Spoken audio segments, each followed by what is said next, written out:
Will the Canon EOS R5 Mark II have a built-in ND filter? Well, one major rumor site says it's going to happen. Stick around after this short break for all the details. But first, subscribe to this channel for a chance to win a Canon EOS R5. I'll be giving one away to one lucky subscriber once this channel reaches 100,000 subscribers. Anyone above the age of 18 with a valid mailing address is eligible. Additional terms and conditions are linked in the description down below. The Camera Insider once again has been on top of Canon EOS R5 Mark II rumors.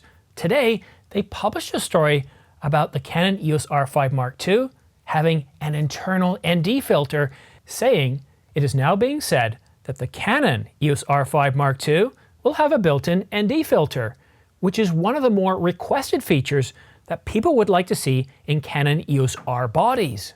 Having a built-in ND filter for the Canon EOS R5 Mark II, boy, I do like the sound of that. That would be, well, it wouldn't be earth-shattering. It wouldn't be a major innovation because we see this in other more expensive cameras, especially cinema cameras. But for photographers and videographers, there are many benefits. I mean, the one is if you do use ND filters, they're right there. You don't have to purchase individual filters for various focal lengths, whether it be 95mm, 67mm, 65mm, and the list goes on. You buy the camera, it's got the ND filters built in, you're covered, you don't have to worry about it again. So it eliminates that, well, I forgot to bring my ND filters, I got to go back to the office, got to go back to the house, bring my ND filters, or I got to purchase them because I'm in a different country. And to have the same quality level throughout every single lens you purchase, that's a benefit. I think that's really, really huge. I would really love to see this in the Canon EOS R5 Mark II. At first, when I heard about this, I thought, okay, this is primarily for videographers because we see this in a lot of cinema cameras, but we don't see this in stills hybrid cameras. But then I realized, well, no, that's silly. We also, as photographers, want to see this in cameras as well. And if Canon does this right, and if the quality is there, then it's a really big deal. Now, one thing I would like to see them do is have some sort of digital readout. So if you're selecting the ND filter, give us a digital readout. So if it's if you've got 2 stops, 2.5 stops, or whatever the granularity is, whether it's a full stop, a third of a stop, or anything like that, give us a digital readout. So especially if we're shooting video, because what we like to do is we'll shoot a scene, we might switch a lens, we might do something else, we might take a break, and you know what? Has somebody played around with the camera settings? Have we changed the camera settings? And having the digital readout, we know exactly what the ISO is, we know about the aperture, and of course the ND stop, we also know what that is. We can make sure everything's exact, and we can reproduce things if we're shooting on a different day. So I would definitely like to see some sort of digital readout, and I would like to see a certain level of granularity. Are we just going to be able to choose a stop, 1 stop, 2 stop, 5 stops, all the way up to 9 stops? Or do we get to choose in half stops or third stops and more granularity there? Or is it just going to be analog where you get to move a dial or a button or something to select the ND stop? Boy, I would really like to see a digital readout. The Camera Insider went further, stating that the Canon EOS R5 Mark II will obviously get the latest flash shoe, the one found in the Canon EOS R3. But I've also heard that there will be new accessories for the camera, one of which will help deal with heat when shooting video and working in warmer environments. And you know what that means, right? Some sort of fan that goes on the back of the camera, like the tilt-a-fan. So that would indicate that the R5 Mark II isn't going to have any sort of internal cooling. It might have a tilt-a-fan or some other device for a couple of $100 that plugs into the back of the camera.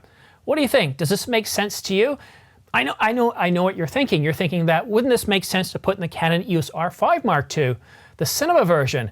And yes, you're absolutely right. The R5C Mark II, it would certainly make sense to get built-in ND filters, but it doesn't, it's not plausible, it's not, what I'm trying to get to here is, when we think of the Canon EOS R5, we think of a camera, a 5 series camera, a professional level camera that's designed for photographers first and has some really nice video capabilities. And as a video shooter, I agree, that's its bread and butter. But photographers use ND filters too. They use them a lot. To be able to go outside and to be able to have better control over your settings of the depth of field, all that stuff, the things that an ND filter gives you, is really important. And if you want to shoot in a certain f-stop range and not go above, for example, f8 or f11, well, then you're limited to your shutter, and the ND filter gives you a bit more range and flexibility. So I'm really interested. Nobody else is reporting on this right now, just the Camera Insider. And unlike Canon rumors, these guys don't do a CR1, CR2, or CR3, and they say they've heard this. I don't know how accurate this is, how credible this information is. So I'm looking to see what Canon rumors might post on this. In the days and weeks, we should get some sort of validation as to whether the Canon EOS R5 Mark II will indeed get variable ND filters, or sorry, built-in ND filters. I didn't say anything about variable.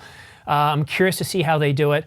I'm curious to know what the specifications are, but this in the Canon EOS R5 Mark II, that would get me really excited. I was just looking at B&H and Downtown Camera the other day, looking at various different ND filters and trying to get away from variable ND filters, because in certain situations where I'm shooting, I don't like variable because it's so easy to hit that selector and change it. And having an ND filter that's just 2 stops or 3 stops or 4 stops, well, you know what level it's going to be, and I'm really potentially excited by this. But what do you think? Let me know in the comments section down below.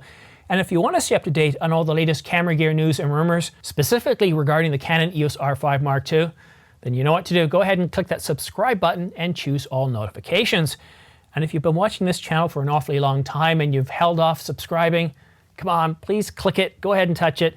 If you're only interested in certain cameras, it's not like it's going to constantly recommend my videos to you. It automatically does that based on you going to my site and clicking on my videos, but it really does help get this channel noticed.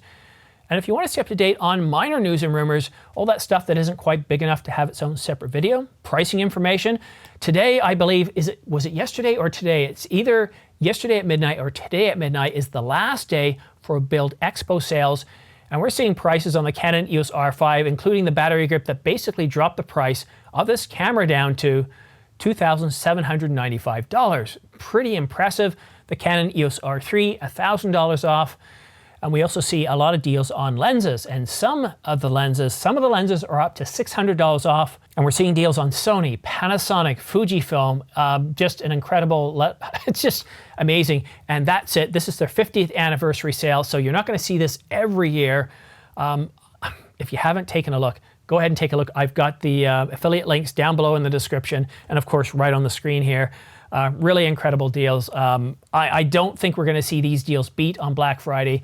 And in some cases, I don't think you're going to see nearly as good of a deal. And if you're waiting for the Canon EOS R5 Mark II to buy the R5, there is a chance that you might see better deals after the camera starts shipping, because a lot of people are going to start selling it and you won't get as much money back, and you'll probably see it go on sale as well. But that's it for now. Have yourself a great day. Have yourself a great weekend, and we'll see you again soon.